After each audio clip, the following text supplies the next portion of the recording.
ಪ್ರದೀಪ್ ಈಶ್ವರ್ ಅವರು ಡಾಕ್ಟರ್ ಸುಧಾಕರ್ ಬಗ್ಗೆ ಚಿಕ್ಕಬಳ್ಳಾಪುರ ಕ್ಷೇತ್ರದಲ್ಲಿ ಒಂದು ವೋಟ್ ಲೀಡ್ನಿಂದ ಆರಿಸಿ ಬಂದರೆ, ಒಂದು ವೋಟ್ ಲೀಡ್ ತಗೊಂಡ್ರೆ ನಾನು ರಾಜೀನಾಮೆ ಕೊಡ್ತೀನಿ ಅಂತ ಹೇಳಿದ್ದಾರೆ ಪ್ರದೀಪ್ ಈಶ್ವರ್. ಒಂದೇ ಓಟಿನಿಂದ ಆರಿಸಿ ಬಂದಿದ್ರೆ ಮಾತ್ರ, ಒಂದು ಓಟಿನಿಂದ ಜಯಗಳಿಸಿದ್ದಾರೆ ಡಾಕ್ಟರ್ ಸುಧಾಕರ್ ಅವರು ಅಂತ ಹೇಳಿ ಸರ್ಟಿಫಿಕೇಟ್ ಕೊಟ್ಟಿದ್ರೆ ಈ ಈಶ್ವರ್ ಪ್ರದೀಪ್ ಅವರು ರಾಜೀನಾಮೆ ಕೊಡಬೇಕು. ಈಶ್ವರ್ ಪ್ರದೀಪ್ ಅವರ ನೀವೇನು ಸೈನ್ಸ್ ಓದಿದಿರಿ, ನೀವೇನು ಮ್ಯಾಥಮೆಟಿಕ್ಸ್ ಓದಿದಿರಿ, ನೀವೇನು ಫಿಸಿಕ್ಸ್ ಓದಿದಿರಿ, ನೀವೇನು MBBS ಡಾಕ್ಟರಿ ಬುದ್ಧಿ ಹೇಳಿದಿರಿ, ನಿಮ್ಗೆ ಇಷ್ಟು ಸಾಮಾನ್ಯ ಜ್ಞಾನ ಇಲ್ಲನ್ರಿ? ಒಂದು ಓಟ್ನಿಂದ ನೀವು ಹೇಳಿರೋ ಇದನ್ನ ಗಮನಿಸಿದೆ ನಾನೀಗ, ಅದಕ್ಕೆಲ್ಲ ಇವು ಬಂದಿದ್ದೀನಿ. ಒಂದು ಓಟಿನಿಂದ ಡಾಕ್ಟರ್ ಸುಧಾಕರ್ ಒಂದು ಓಟ್ ಲೀಡ್ ತಗೊಂಡ್ರೆ ನಾನು ರಾಜೀನಾಮೆ ಬಿಸಾಕ್ತೀನಿ ಅಂತ ಹೇಳಿದಿರಿ. ಒಂದು ಓಟ್ ಲೀಡ್ ಆಗಿಲ್ಲ, ಜಾಸ್ತಿ ಆಗಿದೆ. ಕಡಿಮೆನೂ ಆಗಂಗಲ್ಲ, ಜಾಸ್ತಿನೂ ಆಗಂಗಲ್ಲ, ಒಂದೇ ಓಟ್ ಲೀಡ್ ಆಗ್ಬೇಕು ಅವ್ರದ್ದು. ಒಂದು ಓಟಿನಿಂದ ಅವ್ರು ಜಯ ಗಳಿಸಿಲ್ಲ. ಸೊ ನೀವು ಕೊಡುವಂತ ಕಾರಣ ಇಲ್ಲ. ನಿಮ್ಮ ಮಾತನ್ನ ರಿವೈಂಡ್ ಮಾಡ್ರಿ. ಒಂದು ಓಟ್ ಲೀಡ್ ತಗೊಂಡ್ರೆ ಗೆದ್ರೆ ಸೋತ್ರೆ ಅಂತ ಅಂದೇ ಅಲ್ಲ ನಾವಲ್ಲೇ. ಒಂದು ಓಟ್ ಅವ್ರು ಲೀಡ್ ತಗೊಳ್ಬೇಕಾರೆ ಈ ಕ್ಷೇತ್ರದಾಗ ಒಂದು ಓಟ್ ಲೀಡ್ ತಗೊಂಡ್ರೆ ನಾ ರಾಜೀನಾಮೆ ಬೀಸಾಕ್ತೀನಿ ಅಂತ ಹೇಳಿದಿರಿ ನೀವು. ಆದ್ರಿಂದ ನಿಮ್ಮ ರಾಜೀನಾಮೆ ಪತ್ರವನ್ನ ನೀವು ಪದ್ಧತಿ ಸೇರಿ ಕೊಟ್ಟಿದ್ದೀರಿ ಸರಿ, ಆದ್ರೆ ಅದು ಅಕ್ಸೆಪ್ಟ್ ಆಗಲ್ಲ. ನಿಮ್ಮದು ಅದು ಇಲ್ಲಿಗಲ್ ಕಾಂಟ್ರಾಕ್ಟ್. ಅದು it is not the contract on mandate, it is illegal contract. ಅದು ಆ ರೀತಿ ನೀವು ಕಾಂಟ್ರಾಕ್ಟ್ ಮಾಡಕ್ ಬರೋದಲ್ಲ, ಲೀಗಲಿ ಇರಬೇಕು ಅವೆಲ್ಲ. ಸೊ ಕಾರಣ ನೀವು ಒಂದು ಓಟು ಅಂತ ಹೇಳಿದಿರಿ, ಇನ್ನು ಬೇರೆ ಬೇರೆ ಟೈಪ್ ಕಟ್ಟಿರ್ತಾರ, ಅದು ಬೇರೆ. ಸೊ ಕಾರಣ ನೀವು ಯಾವುದೇ ಕಾರಣಕ್ಕೂ ರಾಜೀನಾಮೆ ಕೊಡಬೇಡ್ರಿ. ರಾಜೀನಾಮೆ ಕೊಡ್ಲಿಕ್ಕೆ ಯಾವುದೇ ಕಾನೂನಾಗ್ಲಿ ಮತ್ತೊಂದಾಗ್ಲಿ ಪುರಸ್ಕಾರ ಮಾಡೋದಿಲ್ಲ. ಅವೆಲ್ಲ ಅವರು ಸ್ಟ್ರೈಕ್ ಮಾಡೋದು ಮಟ್ಟೋದು ಮುಗೋದು. ಈಗ ಇವರು ಯಡಿಯೂರಪ್ಪ ಮುಖ್ಯಮಂತ್ರಿ ಆದ್ರೆ ನಾನು ಗೇಟ್ ವಾಚ್ಮನ್ ಆಗ್ತಾನೆ ಅಂತ ಹೇಳಿದ್ರು ಅವರು. ಯಾರು? ಜಮೀರ್ ಅಹಮದ್. ಅವು ಸುಮ್ಮನೆ ರೀ ಸ್ಲೋಗನ್ ರೀ, ಅವು ಸುಮ್ಮನೆ ಸ್ಲೋಗನ್ನು. ಹಿಂದ್ ಯಾರೋ ಒಬ್ರು ಮೋದಿ ಪ್ರಧಾನಿ ಆದ್ರೆ ನಾನು ಈ ದೇಶದಾಗ ಇರೋದಲ್ಲ ಅಂತ ಹೇಳಿದ್ರು. ಅವೆಲ್ಲ ಚುನಾವಣೆ ಗಿಮಿಕ್ಗಳು ಅವು.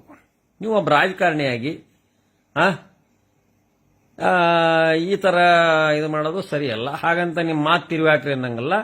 ನೀವು ಹೇಳಿದ ಮಾತನ್ನ ಜ್ಞಾಪಿಸ್ಕೊಳ್ರಿ. ಅದನ್ನ ಹೇಳಿದ್ದು ಸರಿ ಅಂದ್ರೆ ನಿಮ್ಮ ರಾಜೀನಾಮೆ ಪತ್ರವನ್ನು ವಾಪಸ್ ತಗೊಳ್ರಿ. ಅದು ಯಾರು ಏನ್ ಮಾಡ್ತಾರ ನೋಡೋಣ ಅಂತ. ನೀವು ಒಬ್ಬ MLA ಆಗಿ ಒಬ್ಬ ರಾಜ್ಯ ಸರ್ಕಾರ, ನಿಮ್ಮ ಸರ್ಕಾರ ಇಟ್ಕೊಂಡು ಯಾರು ಬಂದು ನಿಮ್ಮ ಮನೆ ಹಲ್ಲೆ ಮಾಡ್ತಾರ ಅಥವಾ ಏನೇನು ಪ್ರತಿಭಟನೆ ಮಾಡ್ತಾರ, ಏನ್ ಮಾಡ್ತಾರ, ಕಾನೂನಿದೆ, ಪೊಲೀಸ್ ಇದೆ, ಸಂವಿಧಾನ ಇದೆ, ಕೋರ್ಟ್ ಇದೆ. You can take the safeguard, you can take the protection. ಅವ್ರು ಯಾರೇನು ಬಂದು ಪ್ರತಿಭಟನೆ ಮಾಡ್ತಾರ ಏನಾದ್ರೆಲ್ಲ ನೋಡೋಣ ಅಂತ. ಸರ್ಕಾರ ನಿಮ್ಮದಿದೆ. ಏನು ದಾಂಧಲಿ ಮಾಡಿ ದೌರ್ಜನ್ಯ ಮಾಡೋ ಸರ್ಕಾರ ಇಲ್ಲಿಲ್ಲ.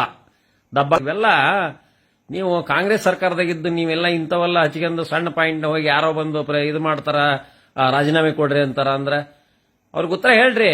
ಒಂದು ಓಟಿನಿಂದ ಅವ್ರು ಆರಿಸಿ ಬಂದ್ರೆ ನಾ ರಾಜೀನಾಮೆ ಕೊಡವ ಅಷ್ಟೇ ಹೇಳ್ರಿ ನೀವು. ಓಕೆ ಸರ್, ಅದಕ್ಕೆ ರಾಜೀನಾಮೆ ಕೊಡಬೇಡ್ರಿ. ಜನಗಳು ನಿಮ್ಮನ್ನು ಆರಿಸಿರೋರು ನೀವಲ್ಲ. ನೀವು ರಾಜೀನಾಮೆ ಕೊಡಿ.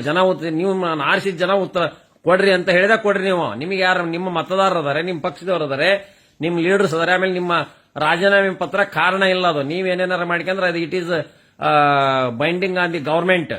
You should ask the government and promise to the others. ನೀವು ಏನೇನಾರ ಪ್ರಾಮಿಸ್ ಮಾಡಿದ್ರೆ ಸರ್ಕಾರಕ್ಕೆ ನೀವು ಬದ್ಧರಾಗಿರ್ತೀರಿ. ಸರ್ಕಾರ ಮಾತು ಕೇಳಿ ನೀವು ಇನ್ನೊಬ್ಬರಿಗೆ ಮಾತು ಕೊಡಬೇಕು. ನೀವು ಒಬ್ಬ MLA, you are representing the government, part and parcel of the government. ಒಬ್ಬ ಗವರ್ಮೆಂಟಿನ MLA. ನಿಮ್ಮ ಏನು ರಾಜೀನಾಮೆ ಪತ್ರ ಅಂಗೀಕಾರ ಆಗೋದಿಲ್ಲ, ಸ್ಪೀಕರ್ ಅವರು ರಿಜೆಕ್ಟ್ ಮಾಡ್ತಾರೆ. ಸೊ ಕಾರಣ ಹಾಗಂತ ನೀವು ಕೊಡೋ ಅವಶ್ಯಕತೆನೂ ಇಲ್ಲ. ಒಂದು ಓಟ್ನಲ್ಲಿ ಅವ್ರು ಗೆದ್ದಿಲ್ಲ, ಒಂದು ಓಟ್ನಲ್ಲಿ ಅವ್ರು ಲೀಡ್ ತಗೊಂಡಿಲ್ಲ. ಜಾಸ್ತಿ ಲೀಡ್ ತಗೊಂಡರೆ, ಕಡಿಮೆ ಲೀಡ್ ತಗೊಂಡ್ರು ಅವರು ಇದಾಗ್ತಿತ್ತು. ಜಾಸ್ತಿ ಲೀಡ್ ತಗೊಂಡಿದ್ದಾರೆ. So that it is not applicable to you. This is my best suggestion and also it is mathematical, geometrical and arithmetically. It is correct, true and correct. And law point also. ಒಂದು vote lead ತಗೊಂಡ್ರೆ ಸಾಕು, ನಾ ರಾಜೀನಾಮೆ ಕೊಡ್ತಾನೆ ಅಂದಿರಿ. ಒಂದು vote lead, ಒಂದು ಓಟಲ್ಲಿ ತಗೊಂಡ್ರಿ. He took so many 20,000. ನೀವು ದೊಡ್ಡದನ್ನ ಅವ್ರ ಮಿನಿಸ್ಟರ್ ಮೆರೆದಾರು ಬೇಕಾದಂಗ ಎಲ್ಲ ಇದೆ. ಎಲ್ಲ ಏನು ದುಡ್ಡು ಹಂಚಲದಂಗೆ ಯಾರು ಆರಿಸಿ ಬಂದಾರ? ಯಾವ ಕ್ಯಾಂಡಿಡೇಟ್ ತಮ್ಮ ಚುನಾವಣಾ ಕಾರ್ಯಕ್ರಮದಲ್ಲಿ ದುಡ್ಡು ಹಂಚಿಲ್ಲ ಹೇಳ್ಬಿಡ್ಲಿ, ಪ್ರಮಾಣ ಮಾಡ್ಲಿ, ಬರ್ಲಿ.